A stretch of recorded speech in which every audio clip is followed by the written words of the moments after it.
Ki te reo e tangi nei He wawa tatanga mai Hokianga hakapakara kia Hokianga hakapakara kia.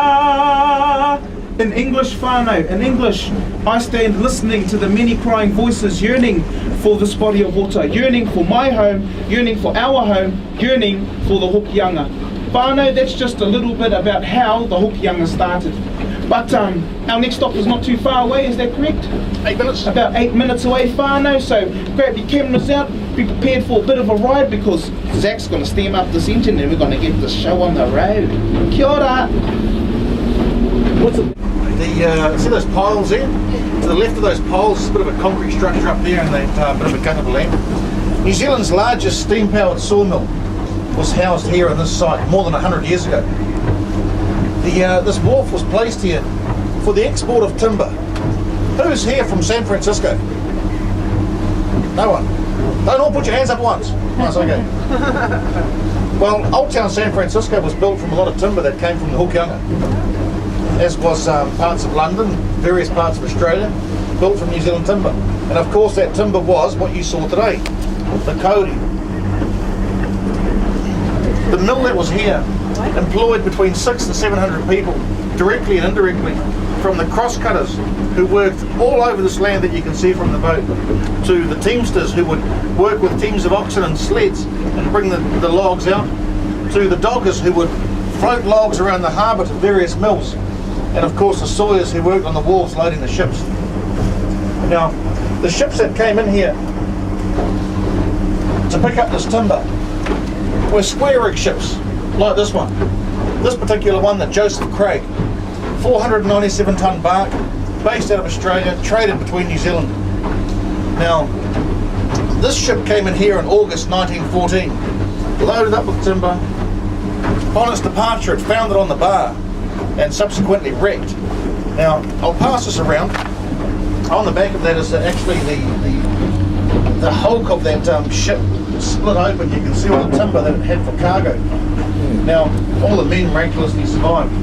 But they used to put themselves at great risk for an industry that was worth in excess of £100 million. To give you an indication what that's like, 50 years ago in New Zealand, 250 New Zealand pounds would be worth 3,000 New Zealand dollars today. So when we go back 100 years and we talk about an industry worth £100 million in New Zealand, a phenomenal amount of money. A ship like the Joseph Craig would get built for around about £13,000, and we were building those ships right here in Hokianga. That was our first heavy industry, was the shipbuilding.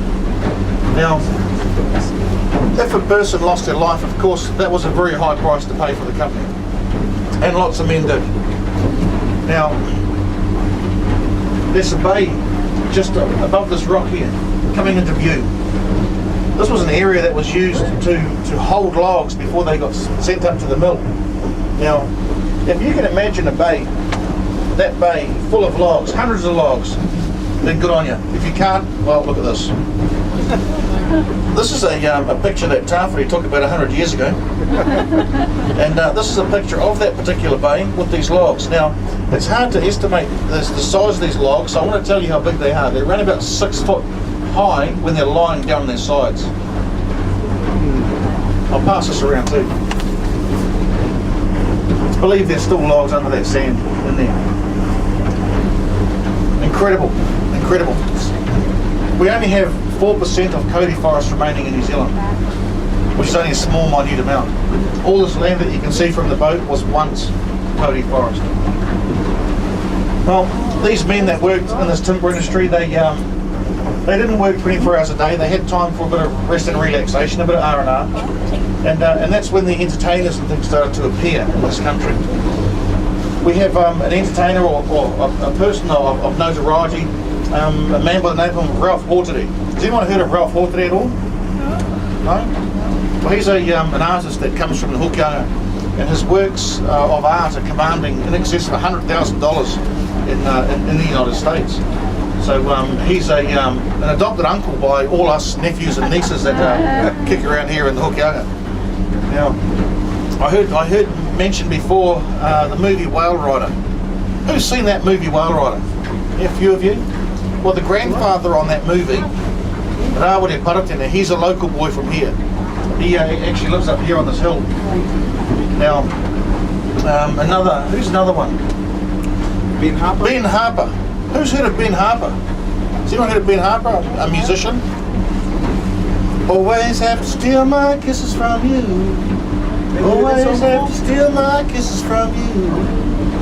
No one's heard that song? Stop it, they're here for Yeah. my time. Oh, well, okay then.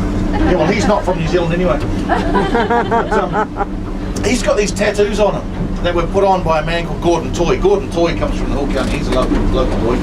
But the most famous celebrity to come from the Hokianga, she came about in 1955.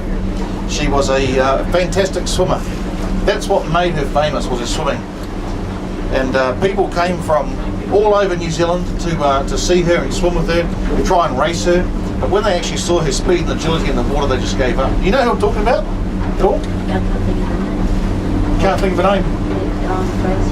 Dawn Fraser? No, it's not. No, it's actually Oppo the dolphin. Well, this particular celebrity, she enthralled anyone that came to see her. She loved the colour blue. If you had blue swimsuit on, she'd be your best friend. If you gave her a blue ball, she'd throw it around with her nose, walk on her tail and do backflips. Now that's nothing unusual for a dolphin, because we can go to a marine park and see dolphins do this. What made her different was that she was a wild, untrained animal. Unfortunately, end of the summer of 1956, Oppo was found washed up on these rocks here at this island, Mahina Island. And nobody knows how she came to be there, but speculation was firmly pointed at fishermen, saying that she'd been shot, or that she'd been caught in a net, or even concussed by dynamite, which was a technique used for fishing. Now, an autopsy was never done because the closest pathologist was in Auckland, and in 1956 Auckland was a long way away. Today she lies at the front of the South Hokianga War Memorial Hall at Opanoni, and you guys see the statuette outside the hotel with the dolphin and the boy? Yeah, that's how we sort of remember Oppo. Now, our steam now is going to be back to Opanoni Wharf, and this is your opportunity to have questions and answers with Tāwhiri and I on things pertaining to the tour, or anything that you just may be curious about. We're not kind of like an Ask Your Auntie panel, although if you've ever been at home and you thought, gee, if I ever get a Maori in front of me, I'm going to ask him this, well, now's your opportunity. What do you have to be a Maori? What do you have to be a Maori? A grass skirt and white legs. No, just kidding. What do you have to be to be a Maori? Yeah. You have to have. You choose to be that, or No, do you have to one have. parent You born, have or to have some your Maori blood blood. born? It's your ancestry. How much blood? It's minuscule. Doesn't matter. If you have Maori blood in you, then Okay, you are. it's like they do that in Hawaii too. You're a native Hawaiian. That's right. But you have to have. It's some blood, 16th or something like that. The 16th. Yep. It's something like that. Well, if myself, for example, on my father's side, I can go back 37 generations into this country. On my mother's side, the English side, I can go back to about the 16th century, and that's it. See, that's the difference. That's the difference. What are you looking at me like that for? Nothing. Nothing. Sorry. I was just going to say, yeah. I suppose what makes you Maori is you wanting to be Maori. If you want to be Maori, please. Oh, sorry. Yes. You jump over here. I'll jump up there, right? Yep. I'll switch the autopilot off. There you go. Sorry about that. Hold on. Here it comes. Kia ora. Hear me now?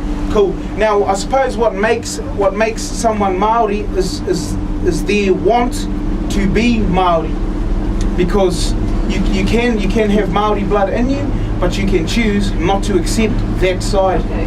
You choose not to accept it. If you choose to accept it, then you're Maori. But if you don't, then you're not, because you don't want to be. Ultimately. Are the children taught both Maori and English in the schools? Yes. So they're all bilingual? Yeah. Yes. Now, that never was the case though. It didn't used to always be the case. In about 1917, a law was passed by the government of that time that actually forbade Maori people from learning anything Maori, from speaking anything Maori. All of our culture was I suppose, it was their attempt to abolish the Maori culture from New Zealand. And it wasn't until 1970 that law was actually reversed. It's a huge law to pass, and I know it sounds like not much, 50 years of knowledge that hasn't been retained, but still during that 50 years there has been a lot of knowledge that we will never ever get back, which is a pity. But it's good to look at the past and acknowledge what's happened in the past, but we're living in today, so it's our job today to I suppose do our best to preserve what we have of our culture. Totally measured too. Totally measured. Nowadays it is. Nowadays it is. I mean, when I was growing up, that's why I never actually learned the Maori language as a young guy, because growing up, my grandparents, they were taught that the Maori language, that anything cultural was useless. It was going to take you nowhere. Why learn something that's going to be hopeless to you in the future? Those were their thoughts, because that's what they'd been taught. But today, my generation, there's a whole bunch of us. There's about me and 5 of my mates who all went together to the same course to study the Maori language, to learn Maori. It's quite strange, because we're learning Maori and our younger brothers are fluent now because they came along